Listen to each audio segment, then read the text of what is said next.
matagumpayan ang anumang bagay, Lord, na dumadaan sa aming mga buhay, amin. And so our prayer, Lord God, this morning, daluyan nawa ng inyong banal na Espiritu ang aming mga puso, aming Ama. Maging karapat dapat, Lord, at maging malinis, Lord. Na vessel ang aming mga puso, na panahanan ng banal na Espiritu ang aming pong mga buhay. That the righteous holiness, O God. Hallelujah, Jesus. This is the prayer of our hearts, O God. Make us holy before your holy presence, Lord. Oh, we bless your name, Jesus. Worship you, Lord. Glorify your name. Ang puso ko'y inutulog sa'yo. Pwede mo sa Panginoon. Nagpapakumbaba, nagsusumamo, maging dabatin mo.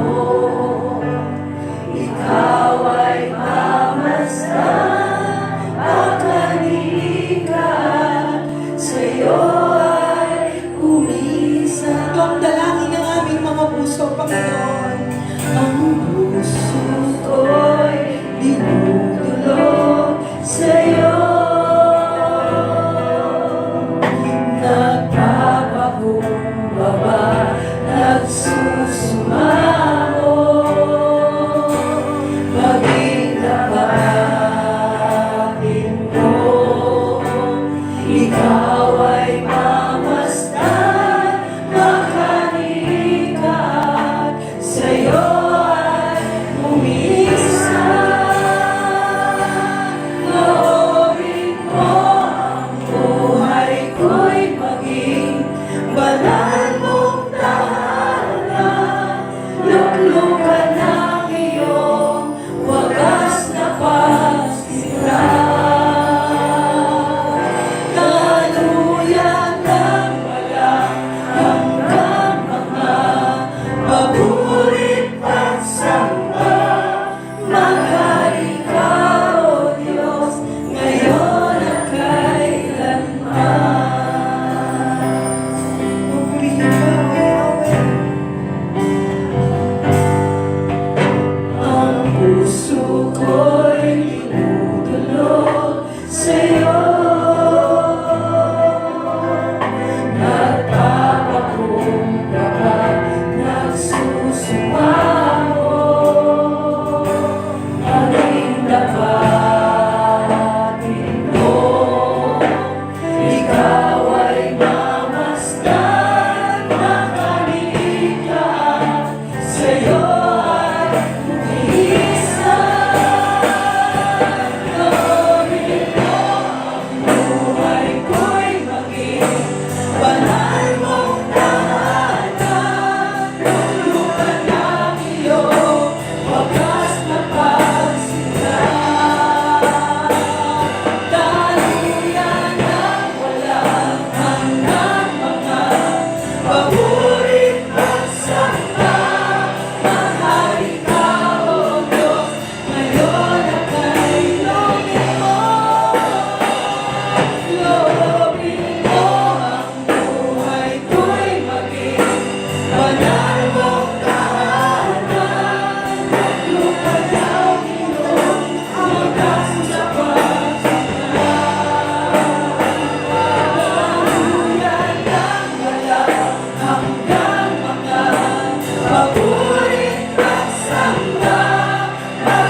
dumadaan ka sa pagsubok, sa dryness, spiritual dryness na nararanasan mo ngayon.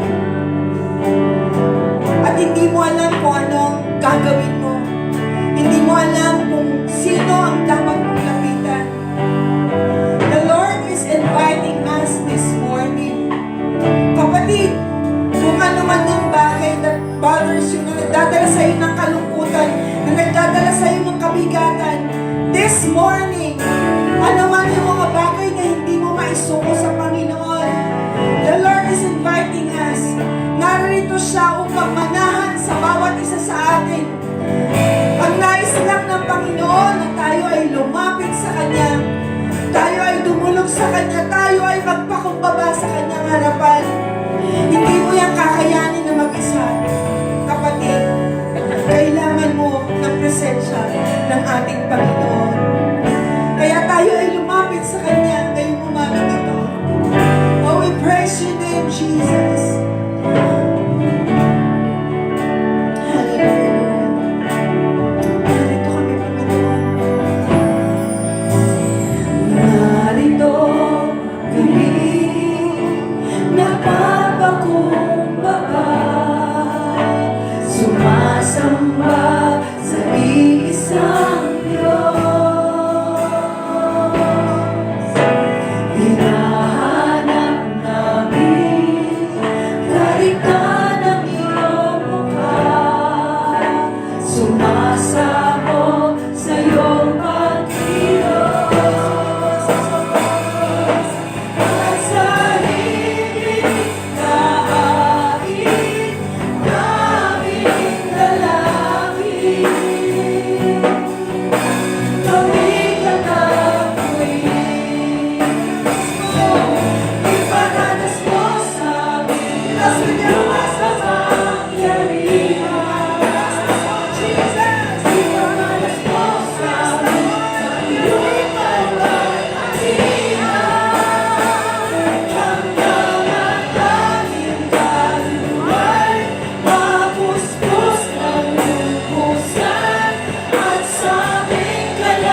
ang inyong mayamang habag at awa aming Lord.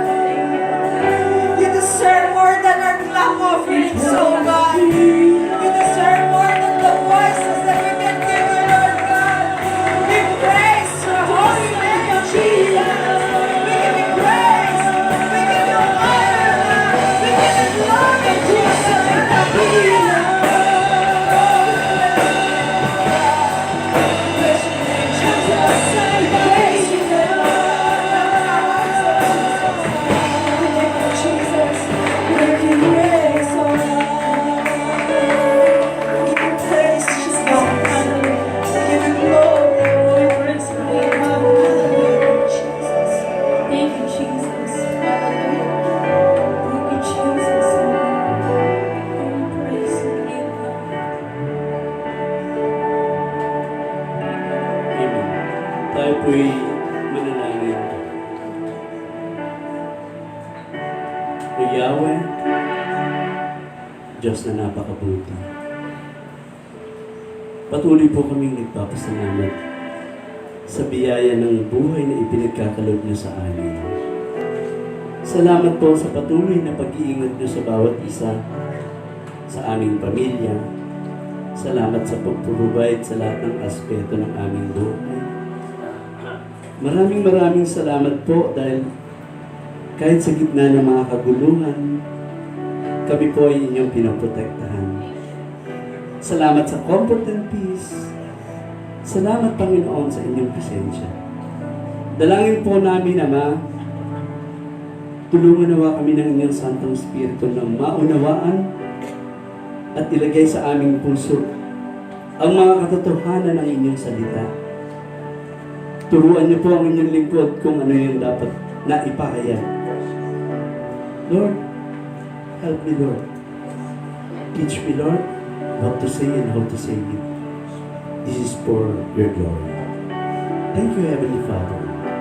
In Jesus' name, Amen. Hallelujah. Amen. Thank you, Lord. Thank you. Thank you, Jesus.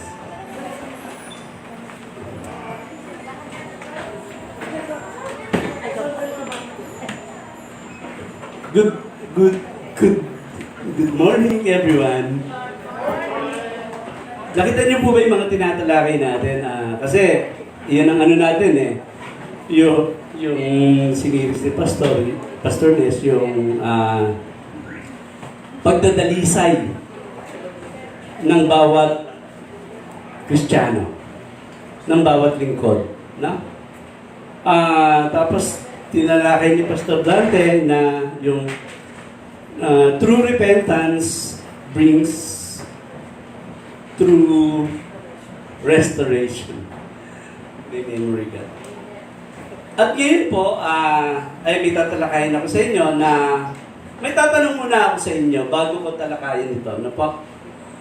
Ano po ang pumapasok sa isip nyo kapag sinabing templo ng Diyos?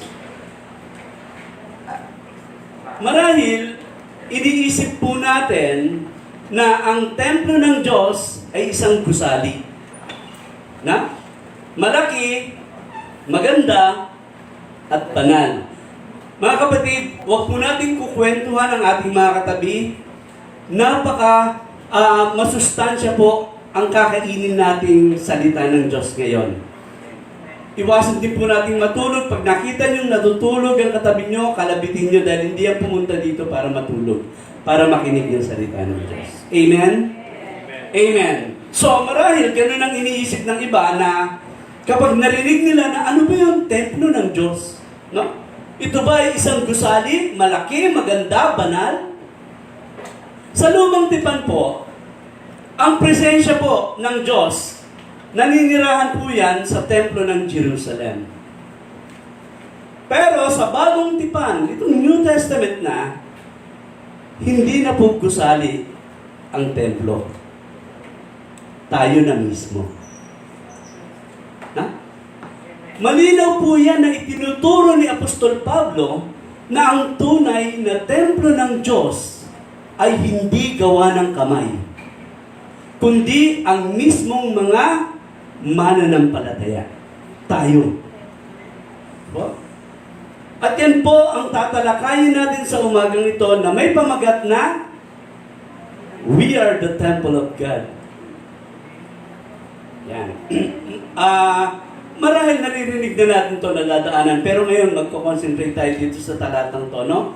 At ang ating pong talata ay sa 1 Corinthians 3:16-17. Sabi, hindi ba ninyo alam na kayo'y templo ng Diyos at naninirahan sa inyo ang kanyang Espiritu? Paparusahan ng Diyos ang sino mang magwasak ng templo niya, sapagkat banal ang templo ng Diyos at kayo ang templo niyan. Don't you know that you yourselves are God's temple and that God's Spirit lives in you? If anyone destroys God's temple, God will destroy him. For God's temple is sacred and you are the temple. Ang 1 Corinthians 3:16-17 po ay nagsasabi na ang mga mananampalataya ay templo ng Diyos at ang Espiritu ng Diyos ay nananahan sa kanila. Tandaan po natin yan. No? Nakita niyo? Hindi lamang tayo tinawag na templo. Ang Espiritu ng Diyos ay naninirahan sa atin. Ano po? Ang pag-alam po sa mga talatang ito ay napakahalaga. Dahil tinuturuan po tayo ng talatang ito na pahalagahan ng ating buhay bilang templo ng Diyos. No? Mamuhay ng tama at igalang ng Diyos. Mahalagang malaman natin ito dahil tinuturuan din tayo nito na iwasan ang mga bagay na maaaring sumira sa ating relasyon sa Diyos. No? Una pong tatalakayin natin ang katotohanan, ang katotohanan naninirahan ng Espiritu ng Diyos sa atin. Ilagay po natin sa ating puso to.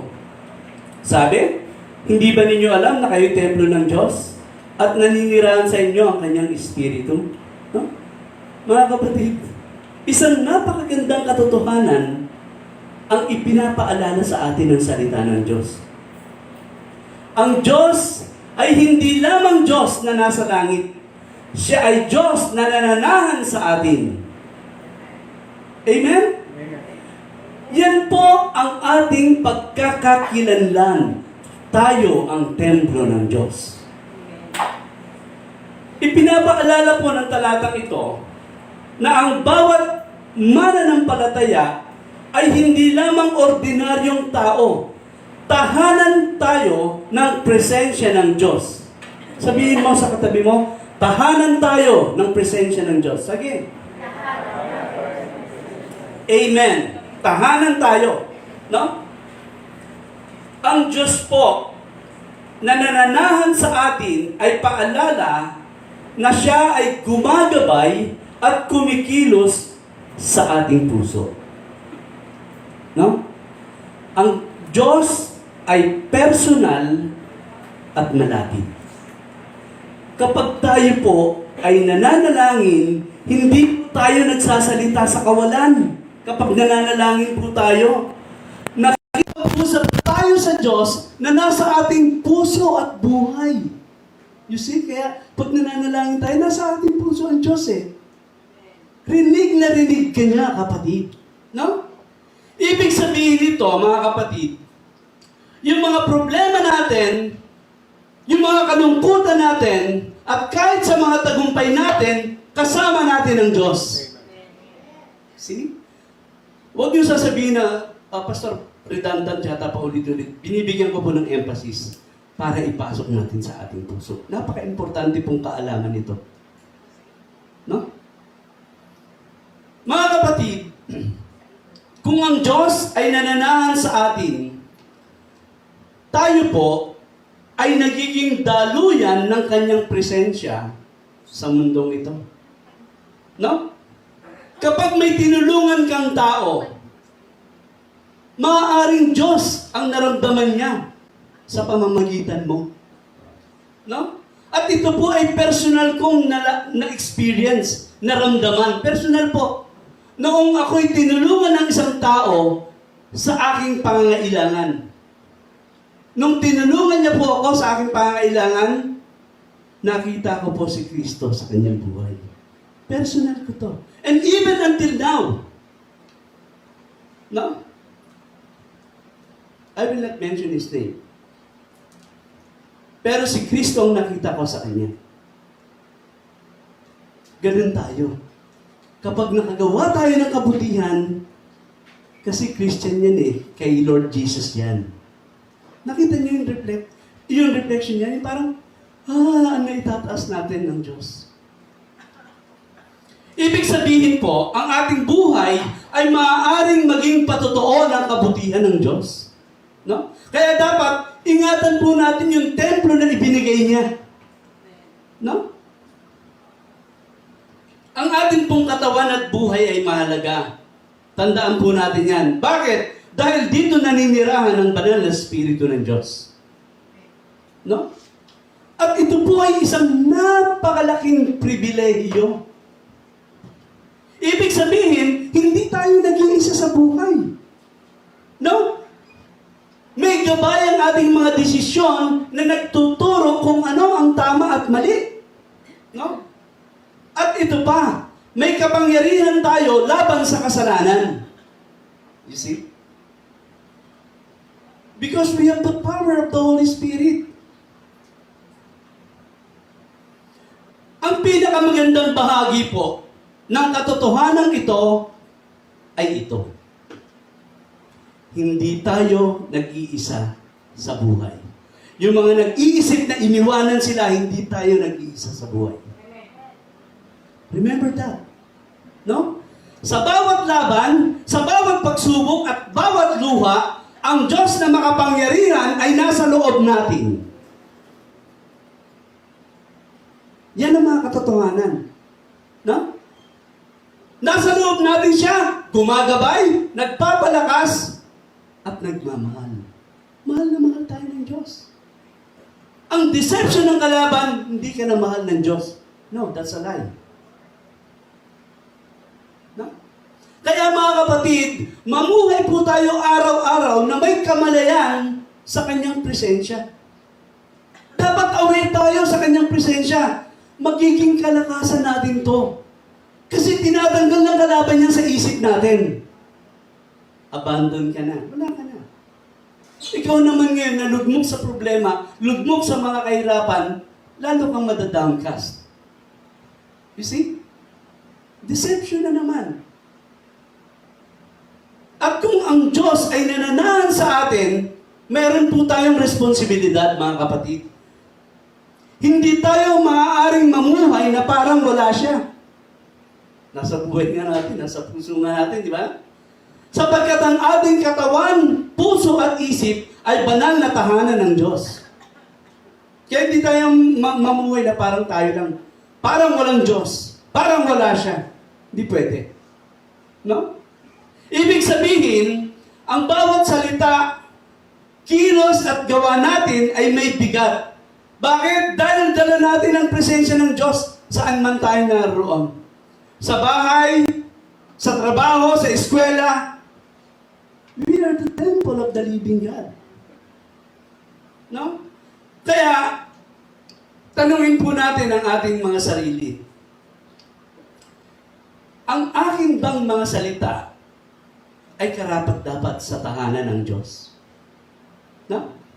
Ang aking bang mga kilos at gawa ay nagpapakita ng kanyang presensya? Tandaan po natin ito, na meron pong dignidad at halaga ang bawat mananampalataya. You see? No? Hindi po ordinaryo ang ating pamumuhay, mga kapatid. Kaya dapat itong magbunsod sa atin na mamuhay tayo ng may kabanalan at paggalang sa Diyos.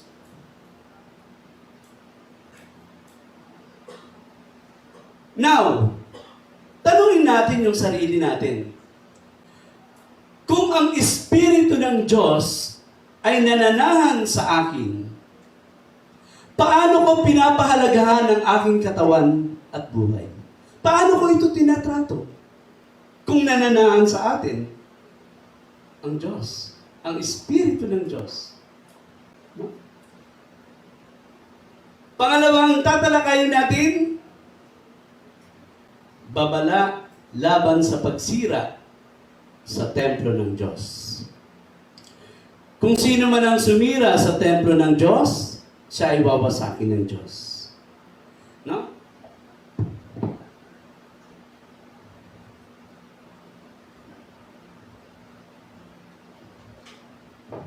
Sabi sa NIV, if anyone destroys God's temple, God will destroy him. Grabe. Nakita niyo ba? Sensitive.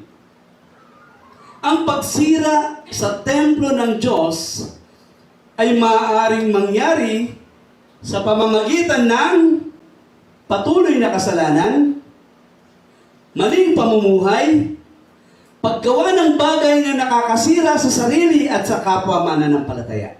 No?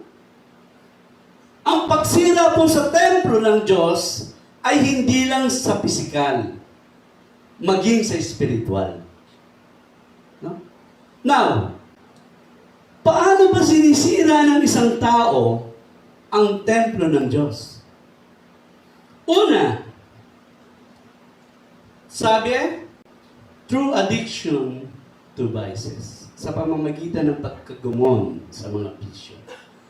Kapatid, anumang uri ng masamang bisyo ang ginagawa mo sa sarili mo, sinisira mo ang templo ng Diyos. If anyone destroys God's temple, God will destroy him. Remember that. 1 Corinthians 6:19-20. Hindi ba ninyo alam na ang inyong katawan ay templo ng Espiritu Santo na nasa inyo at ipinagkaloob ng Diyos sa inyo? Hindi na ninyo pag-aari ang inyong katawan, sapagkat binili niya kayo sa isang halaga. Kaya't gamitin ninyo ang inyong katawan upang maparangalan ng Diyos. See? Linaw. Makikita po natin dito na hindi lamang Espiritu ang mahalaga sa Diyos, kundi pati ang ating pisikal na katawan. Napaka-importante sa Diyos ang ating katawan. No? Dahil ang pisikal nating katawan ay tahanan mismo ng kanyang espiritu. Kaya dapat natin itong igalang at ingatan. No? Ipinapakita po nito na sagrado ang ating buhay. No? Hindi ito basta-basta. No? Kaya meron po tayong pananagutan kung paano natin ginagamit ang ating mga katawan. Dahil ang ating katawan ay para sa Panginoon at binuo para sa Kanya. Kaya dapat po nating iwasan ang anumang bagay na sumisira o nagpapadumi dito. No? Ngunit, kung patuloy po ang isang Kristiyano sa paninigarilyo, sa paglalasing, pagdodroga at iba pang masasamang gawain, sinisira niya ang templo ng Diyos. At paparusahan ng Diyos, wawasakin ng Diyos ang sinumang sumira ng kanyang templo, sapagkat ang templo ng Diyos ay banal at tayo ang templong yan. Sinabi rin sa talata, mga kapatid, hindi na natin pag-aari ang ating katawan. Kanino pag-aari? Pag-aari ng Diyos. No? Sabi sa talata, hindi na ninyo pag-aari ang inyong katawan sapagkat binili niya kayo sa isang halaga. Now, ano yung tinutukoy na halaga na ipinambili sa atin? Ang tinutukoy po na halaga rito ay ang sakripisyo ni Jesucristo, iyon ay ang kanyang dugo o buhay. No? Yan ang pinambili. Ipinapakita nito na napakahalaga natin sa Diyos. No? Amen? Kaya ang sabi sa susunod, kaya't gamitin ninyo ang inyong katawan upang maparangalan ng Diyos. Listen, ang pangunahing layunin po ng buhay ay maparangalan ng Diyos sa pamamagitan ng ating katawan. See?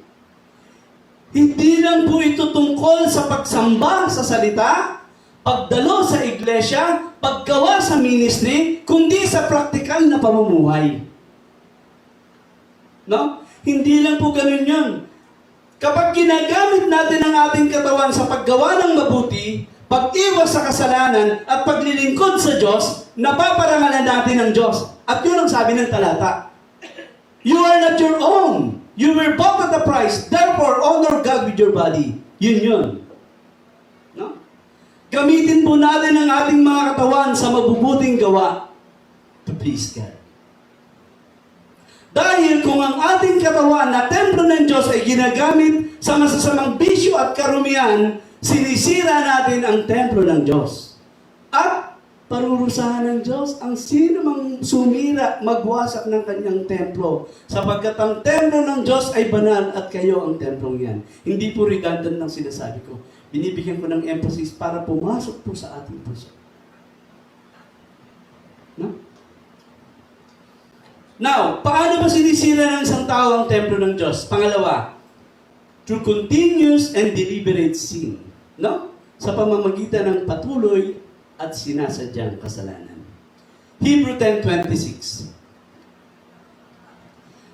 Sapagkat kung sasadyain pa nating magpatuloy sa paggawa ng kasalanan, pagkatapos nating malaman ang katotohanan, wala nang handog na may aalay pa para mapatawad ang mga kasalanan natin, no? If we deliberately keep on sinning, after we have received the knowledge of the truth, no sacrifice for sins is left. Wala na. No? Ito po ay babala laban sa sinasadyang pagkakasala. No?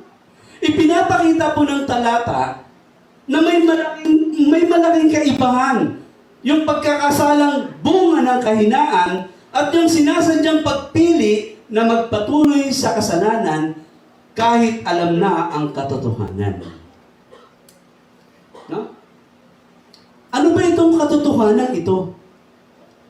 Ang katotohanan ito ay yung pagkakilala sa Ebanghelyo at sa sakripisyo ni Kristo. Yung mga katotohanan na kay Jesus. Alam mo na yan, kapatid. Pero sinasadya mo pa rin magkasala. No? Sinisira mo ang templo ng Diyos. No? Na kahit alam na natin ito, pero pinipili pa rin magpatuloy sa kasalanan at tinatanggihan natin yung katotohanan. Alam niyo po ba na mas mabigat ang pananagutan natin pag ganon? May pagkaunawa ka na sa katotohanan. Tinanggap mo na yung katotohanan. Then, you deliberately keep on sinning, malaki ang pananagutan po niyan.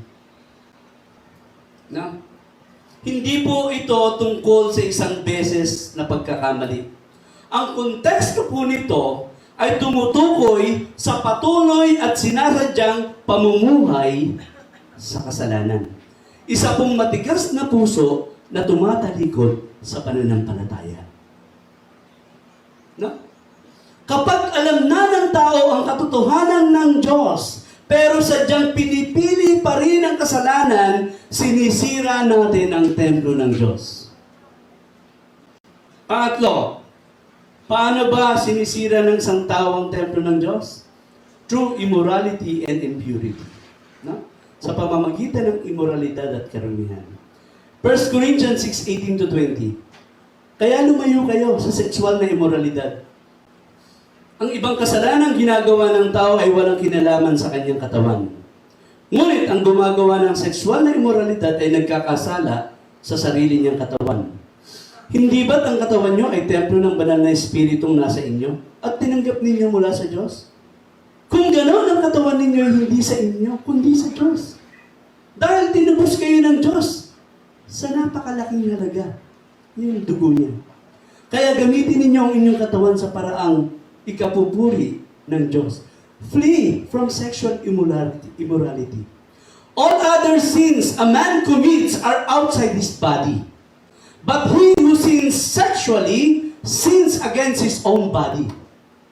Do you not know that your body is a temple of the Holy Spirit who is in you, whom you have received from God? You are not your own. You were bought at a price. Therefore, honor God with your body. Minsan maganda pakinggan sa sa English. Parang mas kuwang-kuha mo yung niya. Medyo malalim kasi minsan yung Tagalog. So, binibigyan din dito na hindi po basta physical na laman ng katawan. No? Ito po ay tinatawag ng templo ng banal na spirito. Ibig sabihin po, yung katawan natin ay tinitirhan ng presensya ng Diyos. Kaya, dapat natin itong tratuhin ng may respeto at kabanalan. At hindi po natin basta ito ginagamit para sa mga bagay na labag sa kalooban ng Diyos. No? Ayon sa konteksto, ang kasalanang sexual na immoralidad ay may natatanging epekto. No? Dahil ito ay laban sa sariling katawan na siyang tahanan ng banal na spirito. Kaya meron pong malalim na spiritual na epekto ang sexual na kasalanan. You see? Dahil dinudungisan nito ang isang bagay na itinuring ng Diyos na banal, ang kanyang templo na ating katawan. So, ang sexual immorality ay pagdungis o paglapastangan sa banal na tahanan ng Diyos. No? Sabi nga, all other sins a man commits are outside his body. No? Yung ibang mga kasalanan na nagagawa ng tao ay labas sa katawan. No? Nasa labas ng katawan natin. Ano yan? Yung pagnanakaw, pagsisinungaling, inggit, selos, yun. Yung mga ganon. Pero, ang sexual na immoralidad ay natatangi. Bakit? Dahil ang sariling katawan mismo ang direktang nasasangkot at nadudumisan. See the difference? No? Ang katawan ng mananampalataya ay templo ng Espiritu Santo. Kaya ang sexual immorality ay pagdungis o pagsira sa templo ng Diyos. Sa banal na templo ng Diyos. Kaya siya yung pwedeng mag-constitute o pwedeng maging batayan to expel you from the church if you are unrepentant. You see? Yung gravity. Because we are the temple of God. The holy temple of God. At paparusahan ng Diyos ang sino mang sumira, magparumi sa kanyang templo. Sapagkat ang templo ng Diyos ay banal. At kayo ang templong yan. Ang talatang ito, mga kapatid, na nagsasabi sa atin na ang talatang ito na nagsasabi po sa atin na lumayo sa sexual na immoralidad, ito po ay panawagan sa kabanalan at paggalang sa sarili. No? Ang talatang ito ay hindi lamang po pagbabawal, kundi paanyaya sa pamumuhay na may dignidad, disiplina at paggalang sa sarili bilang anak ng Diyos. Kaya, mga kapatid, layuan po natin ang sexual na immoralidad. Ito po ay kasalanan laban sa ating sariling katawan na templo, banal na templo ng ating Diyos. Napansin niyo ba? Bakit sabi sa James 4:7, resist the devil and he will flee from you. Resist, labanan. Bakit pagdating sa sexual immorality, flee? Pansin niya? Hindi niyo kayang labanan ang sexual immorality. Kaya sabi, flee. Andyan pa lang, huwag ka nang tumuloy, kaya ko yan. Huwag. Medyo, itsura niya. Hindi, kaya ko yan. Pagdating doon, patay ka na. Patay si Samson, patay si David, patay. Nilabanan nila. Ang sabi ng Bible, flee. Layuan nyo, takasan nyo. Nakita nyo? Pero sabi sa James, labanan nyo, resist the devil. Pagdating sa sexual immorality, flee. You see the difference? Pang-apat, paano ba sinisira ng isang tao ang templo ng Diyos? Through anger, envy, and bitterness. No? Kapag ang isang tao po ay nagkikimkim ng mga mapalirang damdamin tulad ng galit, inggit, sama ng loob, unti-unti po nitong sinisira o dinudungisan ang templo ng Diyos. See?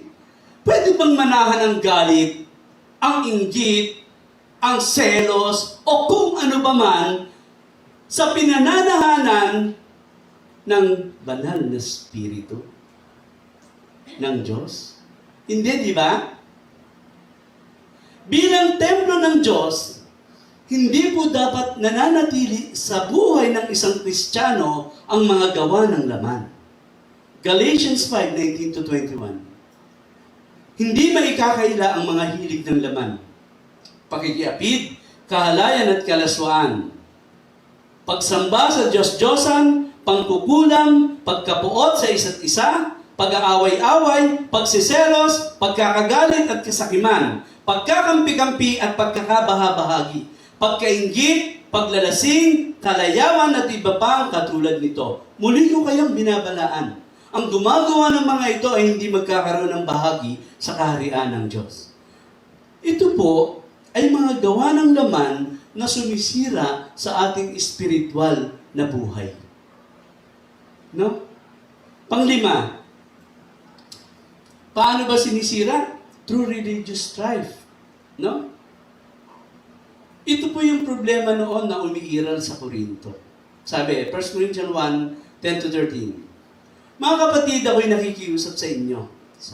Sa pangalan ng ating Panginoong Jesucristo, magkaisa kayo at huwag magkabaha-bahagi, maging sa isipan at maging sa layunin. Sapagkat ibinalita sa akin ng mga kasama ni Chloe na kayo raw ay nagkaaway-away. Ito ang tinutukoy ko. May nagsasabing kay Pablo ako, may nagsasabi naman ako kay Apollos, may iba pa rin nagsasabi kay Pedro ako, at may iba naman nagsasabi ako'y kay Kristo. Bakit? Nahati ba si Kristo? Si Pablo ba ang ipinako sa krus para sa inyo? Binautisman ba kayo sa pangalan niya? Parang ano to, pastor eh. Bakit? Nakahati kayo. Yung iba nagsasabi kay Pastor Nes. Yung iba nagsasabi kay Pastor Dante. Yung iba kay Pastor Adel. Yung iba sa akin, kay Judith. Yung parang ganon. Nagkakaroon ng in-group, out-group. Dito tayo. Huwag tayo dyan. May division na. Di ba? Parang ganon yung nangyayari. No? Kung saan naroon ang mga awayan sa iglesia, ang templo ng Diyos ay sinisira at pinahihina. Siyempre, paano gagawa ang banal na spirito? May division. Kaya huwag po natin gagawin yon. Lalo na sa mga pastor nyo. Lahat po kami ay nagpapahayag ng mga katotohanan ng salita ng Diyos. Ang titignan po natin, si Kristo at ang kanyang salita na ipinapahayag ng kanyang mga lingkod. Amen? No? Kaya, mga kapatid, kinamumuhian, kinapopuotan po ng Diyos ang mga taong naghahasik sa iglesia ng mga pagtatalo-talo o pag-aaway-away. No? Yung taong pinagbumulan ng pagkakabaha-bahagi, no? Kinamumuhian po yan ng Diyos. No? Kasi sinisira niya ang templo ng Diyos. There are 6 things that the Lord hates. 7 that are an abomination to Him. Haughty eyes, a lying tongue, and hands that shed innocent blood. A heart that devises wicked plans, and feet that make haste to run to evil. Ito na. No? Yung pang pinakadulo. Feet that make haste to run to a false witness who breathes out lies. And one who sows discord among brothers. Kinamumuhian palaya ng Diyos. Na ikaw na nagkokos, nagiging dahilan ng pagkakaroon ng division, ng pag-aaway-away sa church, kinamumuhian palaya ng Diyos. Kinapupuotan. Proverbs 6:16-19. Ano po? Pangatlong tatalakayin natin, ang paalala, ang templo ng Diyos ay banal. Sapagkat ang templo ng Diyos ay banal at kayo ang templong yan. Ang templo ng Diyos ay banal. Ibig sabihin, mga kapatid, nakahiwalay para sa layunin ng Diyos. No? Kaya ang ating buhay ay dapat nakalaan para sa Diyos. Tayo yung templo eh. Banal. Nakahiwalay para sa Diyos yan. No? At dahil banal ang templo ng Diyos, tinatawag ang mga mananampalataya na mamuhay ng malinis, may disiplina, at may paggalang sa Diyos. Huh? Kaya dapat tayo po ay lumayo sa mga bagay na nagpaparani sa ating puso at isip. Kapatid, kung ang puso mo ay banal na templo ng Diyos,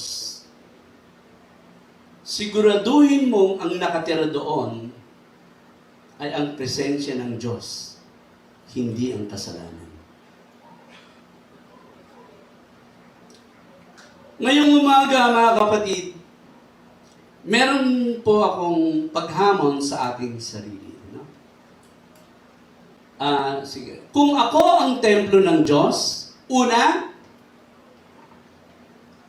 malinis ba ang templo na aking inaalay sa Kanya, sa Diyos? Pangalawa, may mga bagay ba sa aking buhay na kailangang alisin? Kayo makakasagot niyan eh. Magkakaroon kayo ng reflection.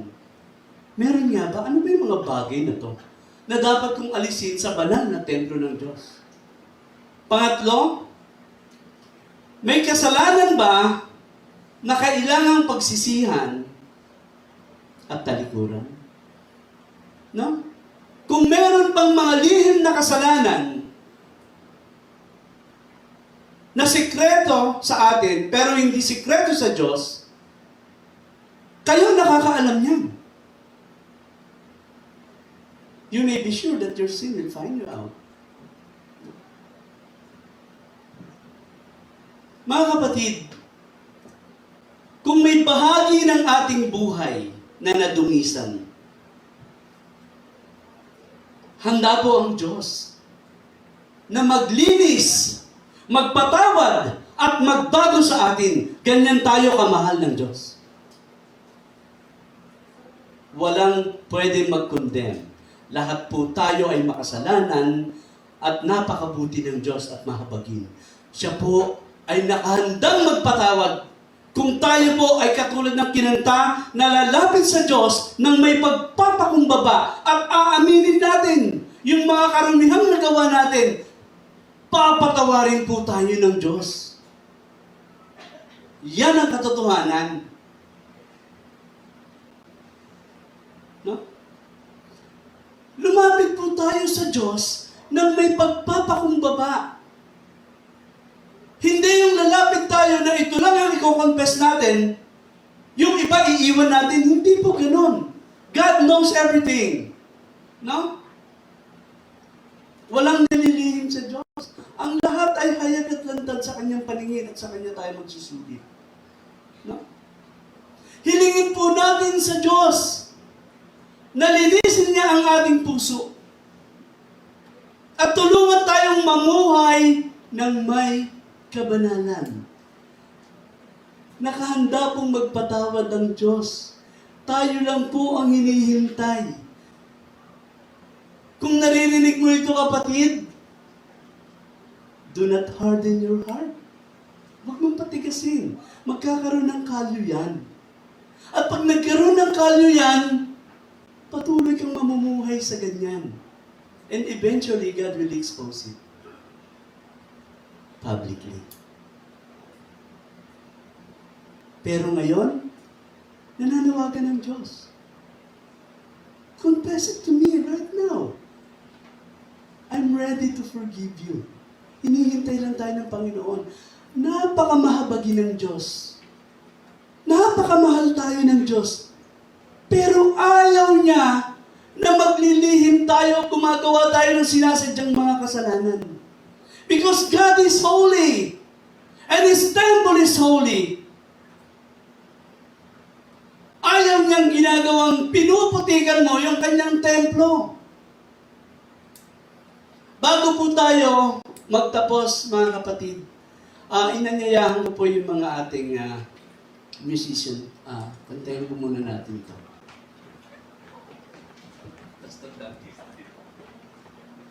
Basta bigay.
Ikaw ay namasta, makalika, sa'yo ay umisa. Maging panalangin po natin ang lahat. Kantahin po natin ito mula sa ating puso. Lumapit tayo na may pagpapakumbaba sa Diyos. Hinihintay ka niya, kapatid.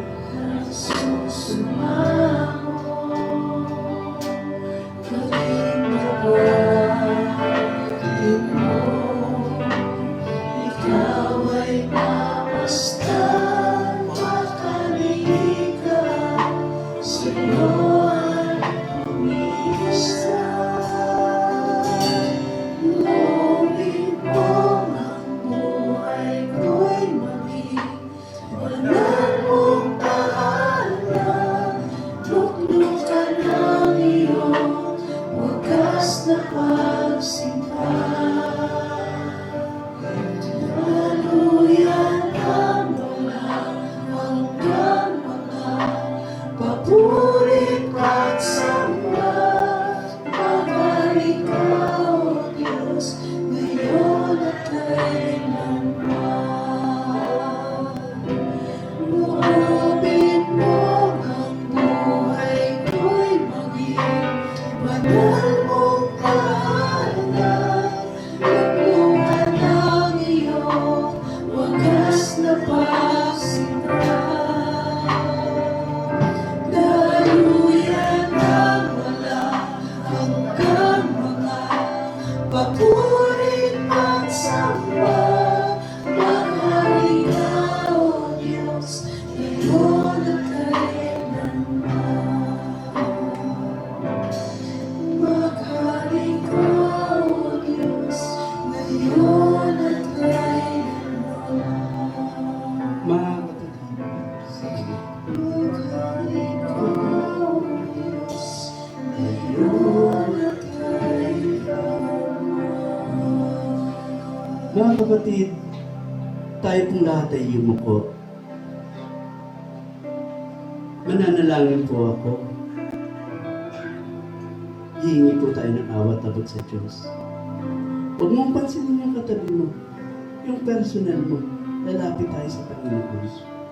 Dahil ayaw ng Diyos na manatili tayo sa kalagayang nagtatago ng kasalanan.